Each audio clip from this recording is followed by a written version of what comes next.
सर्वप्रथम विश्वरत्न क्रांतीसूर्य डॉक्टर बाबासाहेब आंबेडकर यांच्या जयंतीनिमित्त सर्व जनतेला आणि भीम अनुयायांना मी शुभेच्छा देईन।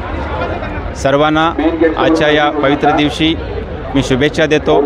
चेंबूर पोलीस स्टेशनच्या वतीनं डॉक्टर बाबासाहेब आंबेडकर उद्यान या ठिकाणी बंदोबस्ताचं नियोजन केलेलं आहे। सर्व वाहतूक व्यवस्था आणि अन्य बाबी आम्ही यापूर्वी लोकांना सांगितलेल्या आहेत। या ठिकाणी पोलिसांचा मोठा बंदोबस्त आहे।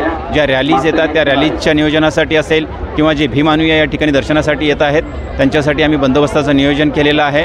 आणि माझं लोकांना आव्हान आहे की या ठिकाणी येणाऱ्या लोकांनी शांततेनं आणि संयमानं दर्शन घ्यावं। सर्वांना दर्शनाची सोय होणार आहे, कोणतीही गैरसोय होणार नाही याची काळजी प्रशासन घेत आहे। BMC आणि पोलीस हे दोघंही एकमेकांच्या सहकार्याने या ठिकाणी काम करत आहेत। आणि माझं लोकांना पुन्हा एकदा आव्हान असेल की शांततेनं आणि संयमानं या ठिकाणी यावं, शिस्तबद्ध पद्धतीनं भीम अनुयायांनी दर्शन घ्यावं असं मी लोकांना विनंती करतो। धन्यवाद।